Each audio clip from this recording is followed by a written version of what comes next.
رحم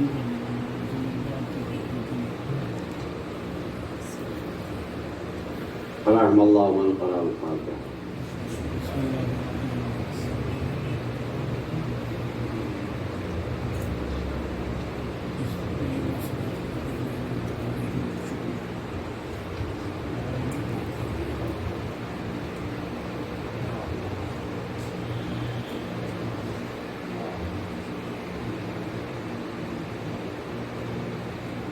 لا حول ولا قوة إلا بالله العلي العظيم. أعوذ بالله من الشيطان اللعين الرجيم. بسم الله الرحمن الرحيم. الحمد لله رب العالمين والعاقبة للمتقين والجنة للموحدين والنار للكافرين والعاصين والمنافقين. ثم الصلاة والسلام على أشرف الأنبياء والمرسلين محبوب رب المشرقين والمغربين جد الحسن والحسين مولانا ومولى الثقلين أبي القاسم محمد.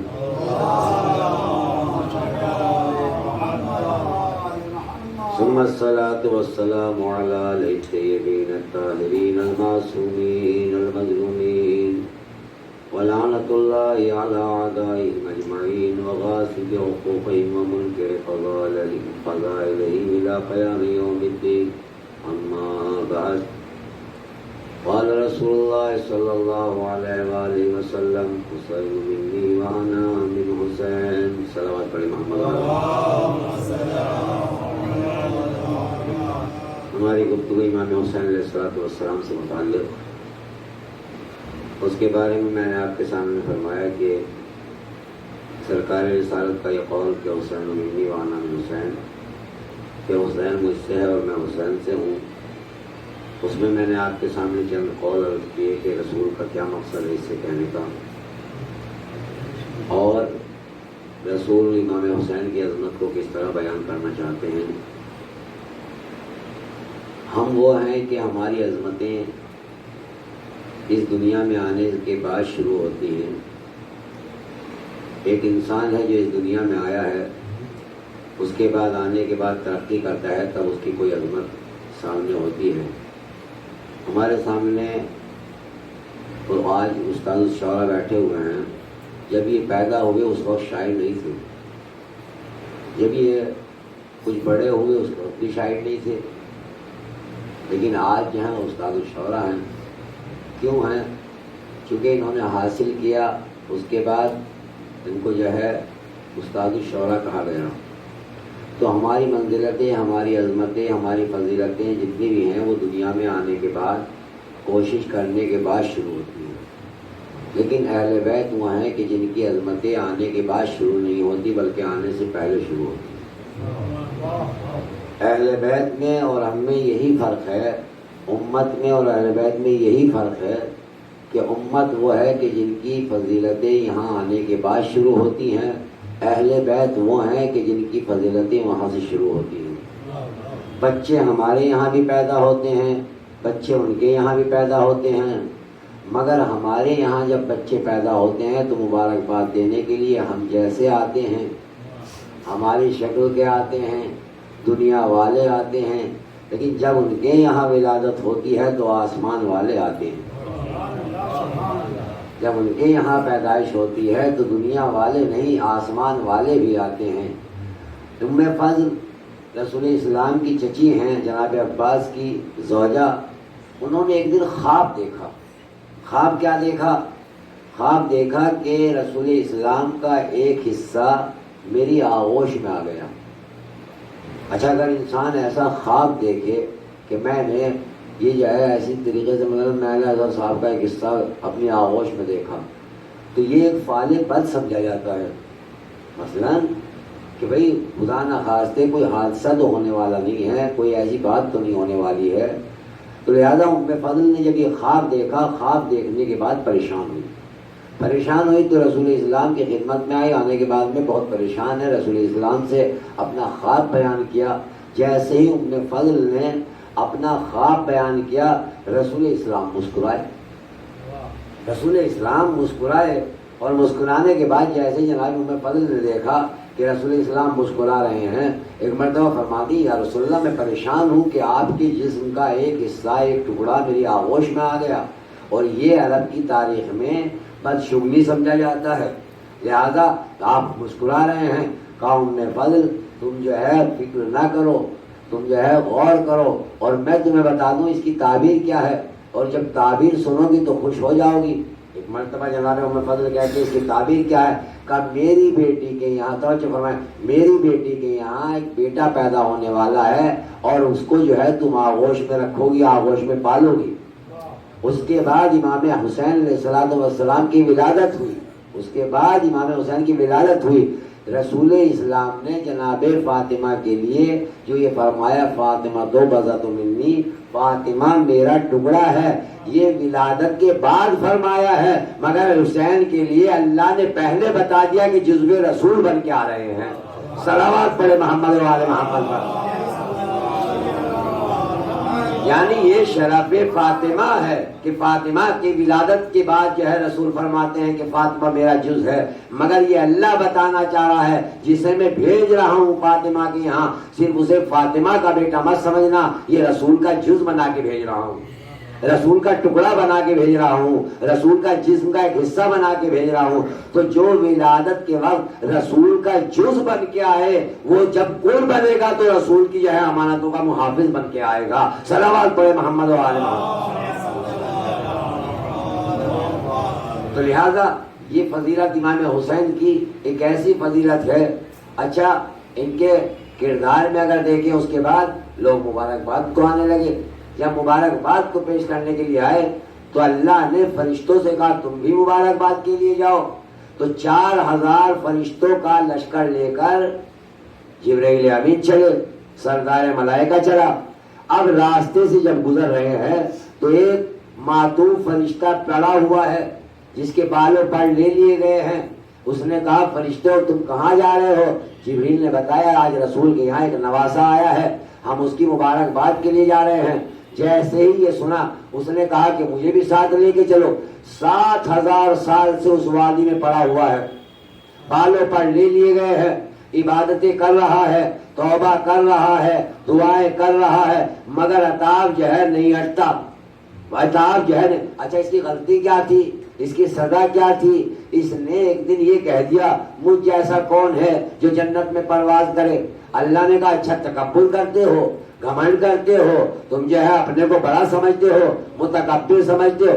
اللہ کا ایک ناموں میں سے نام ہے متکبر، اللہ کے ایک ناموں میں سے نام ہے متکبر، ہے نہیں؟ جہاں اور ہے تو اب یہ سوچئے جب وہ خود اپنا نام متکبر رکھ رہا ہے، اللہ بتلانا چاہتا ہے تکبر کسی کو جائز نہیں ہے، تکبر صرف میری ذات سے تو منسلک ہو سکتا ہے، کسی دوسرے کی ذات سے نہیں۔ بہرحال یہ جو ہے اسے اٹھا کے لے آئے، اور لانے کے بعد میں ایک مرتبہ رسول اسلام کو مبارکباد دی۔ توجہ فرمائیں گے، جب مبارکباد پیش کی اور مبارکباد دینے کے بعد میں ایک مرتبہ رسول اسلام سے فرماتا ہے یا رسول اللہ ہمارے ساتھ ایک فرشتہ آیا ہے، اور وہ فرشتہ جو ہے معطوب ہے اللہ کی بارگاہ میں۔ کہا پھر چاہتے کیا ہو؟ کہا چاہتے یہ ہیں کہ اس کے بالوں پر مل جائیں، اس کے بالوں پر مل جائیں۔ کہا یہ بتاؤ تم کس کے پاس آئے ہو؟ صلوات پڑھے محمد و آل محمد۔ ایک مرتبہ اور بلند آواز سے صلوات پڑھے۔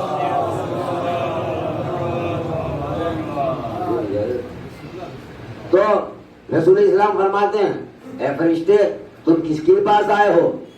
کہا یا رسول اللہ ہم تو مبارکباد کو آئے تھے اور یہ ہمارے درمیان میں مل گیا، لہٰذا اس نے ہم سے گزارش کی تو ہم اسے ساتھ لے آئے۔ کہا اگر مجھ سے کام ہوتا تو میں تو پہلے بھی موجود تھا۔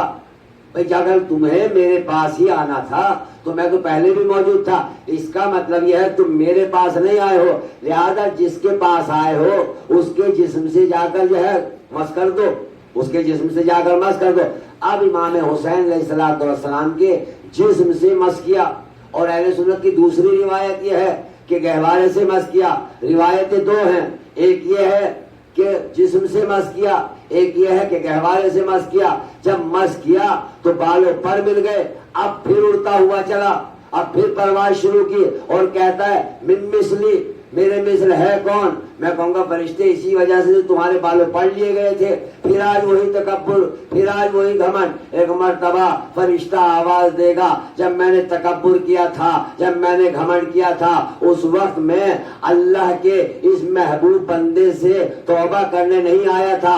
آج جسے حسین نے بالوں پر دیے ہیں اب خدا نہیں لے گا، کیونکہ جسے حسین آزاد کر دیتے ہیں اسے اللہ بھی آزاد کر دیتا ہے۔ صلوات پڑھے محمد و آل محمد۔ تو لہٰذا یہ رسول کے نواسے اور رسول کے بیٹے ہیں، لہٰذا ایک ایسا جز ہیں جو رسول سے جدا نہیں ہو سکتا۔ ان کی سخاوت کو دیکھیں، ان کی کرامت کو دیکھیں تو ان کا مقابلہ کوئی نہیں کر سکتا، ان کے سامنے کوئی نہیں آ سکتا۔ ان کی وہ عظمتیں ہیں کہ جو کوئی درک نہیں کر سکتا۔ یہ تو الگ بات ہے کہ ہم ان کی فضیلتوں کو پہچانے نہیں، ان کی فضیلتوں کو درک نہ کریں، ورنہ امام حسین کی، ورنہ آپ دیکھیں سخاوت کرنے والے بہت ملیں گے مگر جیسے سخی یہ ہیں ایسا کوئی نہیں ملے گا۔ حاتم کے بارے میں ہے کہ 40 دروازوں سے بانٹتا تھا، 40 دروازوں سے تقسیم کرتا تھا، ہے نہیں تو 40 دروازوں سے۔ کسی نے پوچھا علی وہ بڑا کون ہے، حاتم جو 40 دروازوں سے بانٹتا تھا یا علی یا اولاد علی جو ایک دروازے سے بانٹتے تھے؟ ایک مرتبہ کسی سائل نے جب یہ سوال کیا تو جواب دینے والے نے بتلایا کہ اتنی ضرورت ہی مت چھوڑو کہ 40 دروازوں پہ جانا پڑے۔ ارے علی ایک دروازے سے اتنا دے دیتے تھے، پھر دوسرے دروازے پہ جانے کی ضرورت ہی نہیں پڑتی تھی، ایک دروازے پہ اتنا مل جاتا ہے۔ اور یہ حقیقت ہے، جو در اہل بیت پہ آ جاتا ہے پھر اسے کسی در کی ضرورت نہیں پڑتی ہے۔ کیوں؟ چونکہ یہ اتنا دے دیتے ہیں کہ انسان پوری زندگی صرف کرے تو پھر انسان خرچ نہیں کر سکتا۔ بس ان کے دروازے پر وہ بن کے آئے جیسا اللہ چاہتا ہے، اکڑ کے آئے گا تو پھر کچھ نہیں ملتا۔ یہاں تو دشمن کو بھی اگر کچھ نہ دے سکے تو کم سے کم سر تو دے دیا، یعنی دشمن کو بھی خالی ہاتھ نہ پلٹایا، کہا بیعت نہیں کریں گے مگر سر دے دیں گے۔ تو لہٰذا ایک ابو سمسام انسان وہ آیا رسول اسلام کی خدمت میں اور آنے کے بعد کہتا ہے کہ میں اگر اپنے اسلام قبول کیا، اسلام ان کے در پہ جب آ جاتا ہے تو آنے کے بعد میں وہ ملتا ہے کہ پھر دنیا والا کوئی نہیں دے سکتا۔ آنے کے بعد میں رسول اسلام کی خدمت میں پہنچ رسول اسلام کے سامنے کلمہ پڑھا۔ رسول اسلام نے اس سے کہا کہ تم جاؤ اپنی قوم میں اور قوم میں جانے کے بعد میں تبلیغ کرو اور انہیں مسلمان بناؤ۔ اس نے کہا ٹھیک ہے میں جا رہا ہوں اپنی قوم میں تبلیغ کرنے کے لیے، لیکن جب میں قوم میں تبلیغ کر دوں گا تو مجھے کیا ملے گا؟ مجھے کیا ملے گا؟ میرا انعام کیا ہوگا؟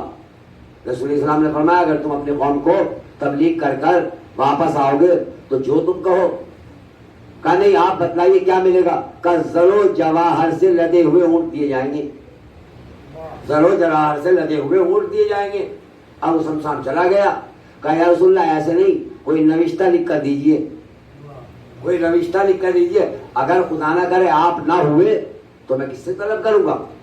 کوئی ایسا تو ہو آپ کے بعد جس سے میں آ کے طلب کر لوں اور میں اسے نوشتہ دکھا دوں، میری بات پہ یقین کون کرے گا؟ رسول اسلام نے نوشتہ لکھ کر دے دیا اور لکھنے کے بعد میں وہ لے کر چلا گیا۔ اب جب وہ اسلام پھیلانے کے بعد مدینے میں آیا تو معلوم ہوا رسول اسلام ہے نہیں۔ اس نے معلوم کیا، یہ بتاؤ رسول کی جگہ کون آیا ہے؟ توجہ فرمائیں گے، جو ان کے در پہ آ جاتا ہے اور در پہ آنے کے بعد سوال کرتا ہے اتنا دے دیتے ہیں کہ کبھی اس کو ضرورت نہیں پڑتی۔ ایک مرتبہ وہ کہتا ہے کہ رسول کی جگہ کون آیا؟ کہا فلاں صاحب آئے ہیں۔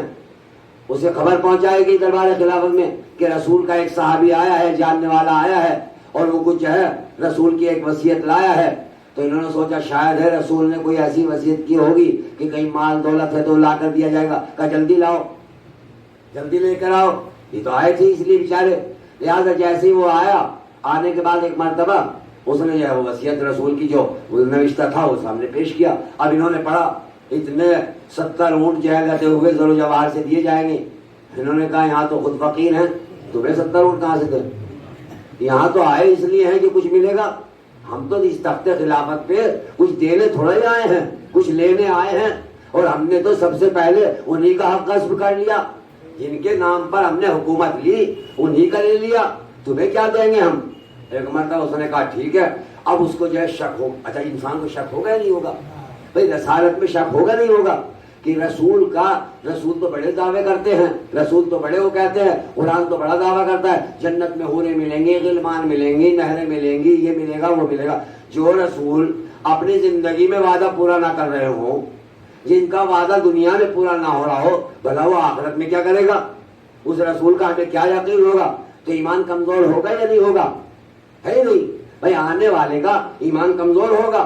ایک مرتبہ وہ پریشان کہ بھائی میں کس رسول پہ ایمان لایا ہوں جس کے بارے میں لوگ کہتے ہیں صادق ہے، امین ہے، جو وعدہ کرتا ہے وہ پورا کرتا ہے، مجھے تو ان کی زندگی کے بعد وعدہ نظر نہیں آ رہا ہے۔ اب آگے جانے کے بعد میں قیامت میں کیا ملے گا؟ قیامت دیکھی کس نے؟ ابھی جنت کس نے دیکھی ہے؟ جب دنیا کا وعدہ پورا نہیں ہو رہا تو پریشانی ہوئی نہیں ہوئی؟ تو اب بتلائیے کیا کرے؟ ارے وہاں پر جو ہے جیسی علی کے چاہنے والے کو یہ خبر ہوئی، کہا تم غلط جگہ پہنچ گئے، آؤ تمہیں دوسرے راستے پر لے کے چلتا ہوں، اس جگہ لے کے چلتا ہوں جو ہے تو گھر میں مگر وارث حقیقی وہی ہے۔ کہا وہ بوریا نشین ضرور ہے، وہ جو ہے تخت خلافت پر نہیں ہے، اپنے گھر میں بیٹھا ہوا ہے، مگر اتنا قوی ہے کہ جو وعدہ رسول نے کیا ہے اسے پورا کرے گا، اسے پورا کرے گا۔ لہذا یہ مولا کائنات کے پاس لایا۔ مولا کائنات نے سلمان سے کہا سلمان جاؤ بازاروں میں جو ہے کوفے میں جو ہے اعلان کر دو۔ کہا کس بات کا؟ مدینے میں اعلان کر دو۔ کہا کس بات کا اعلان کر دو مدینے میں؟ کہا اس بات کا کہ کل فلاں پہاڑ پر آنا، علی جو ہے رسول کی وہ وصیت جو ہے پوری کرے گا، وہ نوشتہ جو رسول نے لکھ کر دیا تھا۔ اچھا ایک مرتبہ اعلان ہو گیا۔ جب اعلان ہو گیا لوگ جو ہے وہاں جو کھانے لگے پہاڑ کی طرف کہ آج دیکھے علی کیا کرنے والے ہیں، علی کیا کرنے والے ہیں۔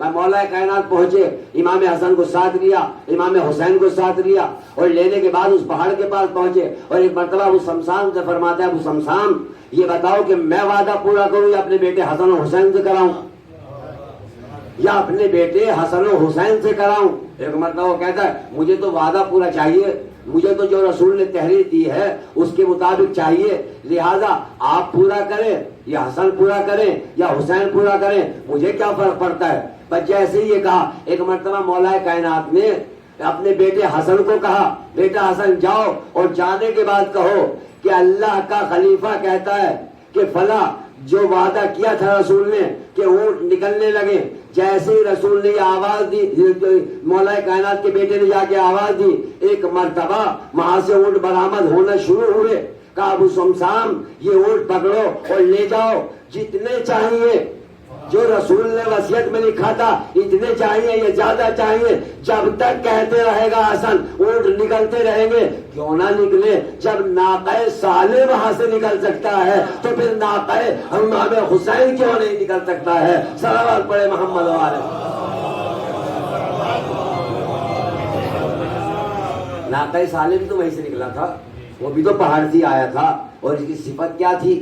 اس ناقہ صالح کی صفت یہ تھی جو قرآن بیان کرتا ہے کہ اتنا دودھ دیتا تھا کہ پوری قوم پی لے، پورے قبیلے پی لے اور کم نہ ہو، پوری قوم پی لے، پورا قبیلہ پی لے۔ اور اسی لیے اللہ نے قانون بنایا تھا، کیا بنایا تھا کہ دیکھو جب جس روز تم پانی پیو گے یہ اونٹنی پانی نہیں پیے گی، یہ اونٹنی پانی نہیں پیے گی، اور جس دن یہ اونٹنی پانی پیے گی تم پانی نہیں پیو گے، تم پانی نہیں پیو گے، ہے نہیں؟ یہ اونٹنی آئی کہاں سے تھی؟ اللہ نے توجہ فرمائیں گے، یہ اونٹنی کہاں سے آئی تھی؟ ناقہ صالح، یہ جناب صالح کے لیے معجزہ بن کر آئی تھی، کیونکہ قوم نے طلب کی تھی۔ جب قوم نے طلب کی تھی تو یہ ناقہ صالح آئی تھی۔ آنے کے بعد میں کیا ہوتا تھا؟ کہا اللہ نے یہ معین کیا ہے امتحان کے طور پر، ایک دن یہ اونٹنی پانی پیے گی اور ایک دن قوم پانی پیے گی۔ اچھا اونٹنی وہاں سے آئی تھی، تاریخ پڑھیے، قرآن میں تفسیر دیکھیے جا کر، اور جانے کے بعد میں جو ہے ملاحظہ کیجئے کہ ناقہ صالح کو جب اللہ نے بھیجا اور یہ قانون بنا دیا ایک دن یہ پیے گی ایک دن یہ پیئیں گے، تو کوئی چھوٹی سے چھوٹی جھوٹی روایت بھی یہ نہیں کہتی کہ جس دن اونٹنی کا نمبر نہیں ہوتا تھا وہ جا کے پانی پیتی ہو، وہ جبکہ بندھی نہیں ہوتی تھی، کھلی رہتی تھی، کوئی باندھ کے نہیں رکھا جاتا تھا، یعنی اپنے دن پر ہی پانی پیتی تھی جس دن اس کا نمبر ہوتا تھا۔ مگر قوم والے کیا کرتے تھے؟ قوم والے دودھ پینے کے بعد بھی اس نہر میں چھوٹے چھوٹے راستے بنا لیتے تھے، چھوٹے چھوٹے راستے بنا لیتے تھے تاکہ پانی ہم تک آ جائے۔ توجہ فرمائیں گے. اچھا اونٹنی ہے بے عقل, یہ قوم ہے باعقل. بھائی انسان جو ہے, یہ جو انسان تھے جو پانی کے لیے راستے بناتے تھے, یہ عقل مند ہیں, اور اونٹنی کیا ہے, بے عقل ہے, حیوان ہے. حیوان کی صفت کیا ہے, وہ جب چاہے جہاں چلا جائے, اسے تھوڑے پتا یہ میرا ہے یہ کسی دوسرے کا ہے, یہ میرے مالک کا ہے یہ اپنا ہے یہ نہیں بات. آپ کی بکری ہے, بھینس ہے, یا کوئی اور جانور ہے, کیا یہ معلوم ہے کہ جب اسے آپ کھول دیں گے یہ میرے مالک کے دشمن کا ہے یا میرے مالک کا ہے؟ چونکہ اس کو اللہ نے عقل دی ہی نہیں ہے. توجہ فرمائیں گے, اس کو اللہ نے عقل دی نہیں ہے, لہذا وہ تو جہاں اسے ہریائی نظر آئے گی, جہاں اس کو اپنا چارہ نظر آئے گا کھا لے گا. اب مالک پہ کیا گزر اسے کیا معلوم, اس کی مشکل تھوڑا ہی ہے. اس کو تو اللہ نے جتنی دی ہے اسی کو استعمال کرتا ہے. اسے بھوک مٹانے کی دی ہے, وہ بھوک مٹا لیتا ہے, یہی تو ہوتا ہے تمام ہے. مگر یہ ناقہ صالح چونکہ اللہ کی طرف سے معجزہ بن کے آیا تھا, اللہ کی علامتوں میں سے آیا تھا, اللہ کی نشانیوں میں سے آیا تھا, تو لہذا اس حیوان کی صفت یہ تھی کہ خلاف قانون عمل نہیں کرتا تھا, خلاف قانون نہیں جاتی تھی, بلکہ وہی کام کرتی تھی جو اللہ نے کہہ کے بھیجا تھا. جس دن اپنا نمبر نہ ہو اس دن یہ وہاں نہیں جا. مگر عقل مند انسان, باہوش انسان, باضمیر انسان, جن کے پاس سب کچھ تھا, وہ اپنے قانون کی خلاف ورزی کرتے تھے اور اس دن بھی پانی پی لیتے تھے, ہے نہیں. اس کا مطلب یہ ہوا اگر ہم بافہم ہیں, امت ہوشیار ہے, امت باہوش ہے, تو کم سے کم یہ ہوش لینا چاہیے, یہ نتیجہ لینا چاہیے. اگر اللہ کی طرف سے کوئی معجزہ بن کر, کوئی نشانی بن کر, کوئی علامت بن کر اس کی طرف سے حیوان بھی آتا ہے تو اللہ کی وہی اطاعت کرتا ہے, اس کے خلاف ورزی نہیں کرتا ہے. تو اگر کوئی اللہ کا خلیفہ بن کر آئے گا, اس کا معجزہ بن کر آئے گا, تو وہ بھی اسی طریقے سے ہوگا. اس کی ذات میں کمی پائی جائے گی نہ اس کی صفات میں کمی پائی جائے گی. صلوات پڑھے محمد والا.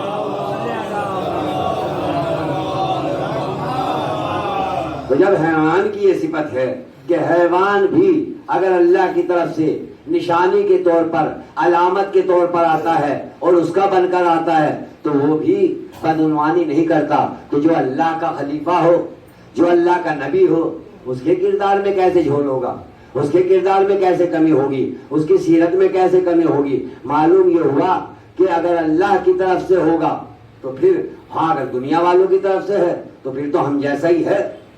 اور اسی وجہ سے لوگوں نے رسول کو اپنے جیسا کہنا شروع کیا. یہی وجہ ہے, یہی سبب ہے, تاکہ اپنا جیسا کہہ دو, تاکہ یہ کہہ سکیں میاں رسول سے بھی ایسا ہوتا تو ہم سے ہوتا تو کیا بات ہے. اور جبکہ رسول اللہ نے کسی جگہ نہیں کہا کہ میں تم جیسا ہوں. کوئی ایک حدیث, کوئی ایک آیت تو بتلا دیجئے جہاں رسول نے کہا کہ میں تم جیسا ہوں. کہیں بھی یہ جو ہے کہ انا بشر مثلکم, یہ اللہ نے کہلوایا ہے, یہ اللہ نے کہلوایا کہ انا بشر مثلکم. لیکن اس کے بعد بھی تو کہا ہے, اس کے بعد بھی تو آواز دی ہے کہ میرے اوپر وہی نازل ہوتی ہے. تو اب آپ تو بتائیے ان جیسے تبھی تو ہوں گے جب آپ پہ وہی نازل ہوتی ہو.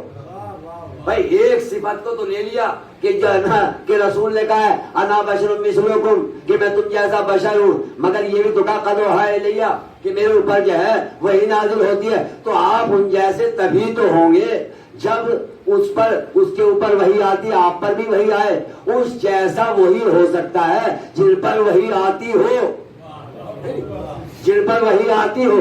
کافر اہل بیت پہ تو وہی آتی نہیں تھی, وہ ان جیسے کیسے ہو گئے؟ رسول کے بعد وہی کا سلسلہ ختم ہو گیا, لہٰذا وہ کیسے ان جیسے ہو گئے. میں نے کہا آپ جو ہیں جانے کے بعد میں دعائے حدیث قصہ پڑھیے. حدیث قصہ میں پروردگار کیا کہتا ہے, قد اوحی الیکم, یہ نہیں کہا یا رسول قد اوحی الیک. فرق ہے, رسول یہ نہیں کہا جا رہا ہے قد اوحی الیک, اے رسول ہم نے تیری طرف وحی کی. قد اوحی الیکم, اے اہل بیت ہم تمہاری طرف وحی کرتے ہیں. تو جب یہ کہہ دیا کہ ہم تمہاری طرف وحی کرتے ہیں, تو جس طرح وحی رسول پہ آتی تھی اسی طریقے سے اہل بیت پہ آتی تھی. قد اوحی الیکم, الیکم کا لفظ ہے تم سب پر. اور پھر اسی میں جو ہے جو فضیلت اہل بیت کی بیان کی, لحموں کا لحمی, دموں کا دمی, ہے نہیں.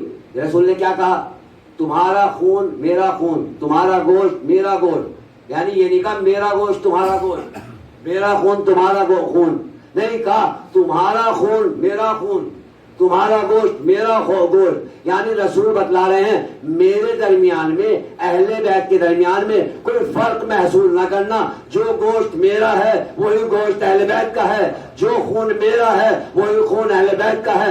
اب جس طرح رسول کفار کے سامنے نہیں جھک سکتے، مشرکین کے سامنے نہیں جھک سکتے، ظالموں کے ہاتھ میں بیعت نہیں کر سکتے، اسی طریقے سے میرے اہل بیت ہوں گے، سر دے دیں گے مگر کسی کے سامنے جھکیں گے نہیں۔ صلوات پڑھے محمد و آل محمد۔ لہذا ان کی منزلت کو کوئی پہنچ نہیں سکتا، ان کے وقار کو کوئی درک کر نہیں سکتا، ان کی منزلت بہت بالا ہے۔ سخاوت کرنے والے بہت مل جائیں گے مگر جو یہ سخاوت کرتے ہیں اس کا کوئی مثال پیش نہیں کر سکتا، اس کی کوئی نظیر نہیں مل سکتی، اس کا کوئی ہمشکل نہیں مل سکتا۔ معاویہ نے ایک دن دربار سجایا، معاویہ نے ایک دن دربار سجایا، اور دربار سجانے کے بعد میں اس میں جو بھی آتا تھا انعام دیتا تھا، اسے انعام دیتا تھا۔ امام حسن کو بھی دعوت دی گئی، امام حسن تاخیر سے پہنچے، ان کی سخاوت دیکھیے، امام حسن تاخیر سے پہنچے، دیر سے پہنچے، تو معاویہ جتنا تقسیم کر چکا تھا، جب امام حسن پہنچے تو جتنا سب کو دیا اتنا امام حسن کو دیا۔ اچھا یہ بڑا غرور تکبر کہ آج میں نے حسن کو جو ہے شاید خرید لیا ہو، میں نے حسن کو بہت کچھ دے دیا، لہٰذا اب تو حسن میری توقیر کریں گے، میری عزت کریں گے، میری شان میں جو ہے قصیدہ پڑھیں گے، میری جو ہے باہر جا کے جو ہے عظمت بیان کریں گے۔ ہوتا ہے نہیں بھائی، آدمی یہ سوچا جتنا میں نے سب کو دیا ہے اتنا تو تنہا حسن کو دیا ہے، لہٰذا یہ باہر جائیں گے تو میری واہ واہ کریں گے، میرے کردار کے قصیدے پڑھیں گے، میری سخاوت لوگوں سے بیان کریں گے، تو لہٰذا یہ تصور ہونا ہی تھا، اور اس نے دیا بھی اسی لیے تھا۔ اب امام حسن چلنے لگے، جیسے امام حسن چلنے لگے ایک غلام آپ کی 2 جوتیاں جو ہے ٹھیک کرنے لگا، جیسے غلام نے جوتیاں ٹھیک کی، مولا نے کہا جتنا دیا ہے سب تم لے لو۔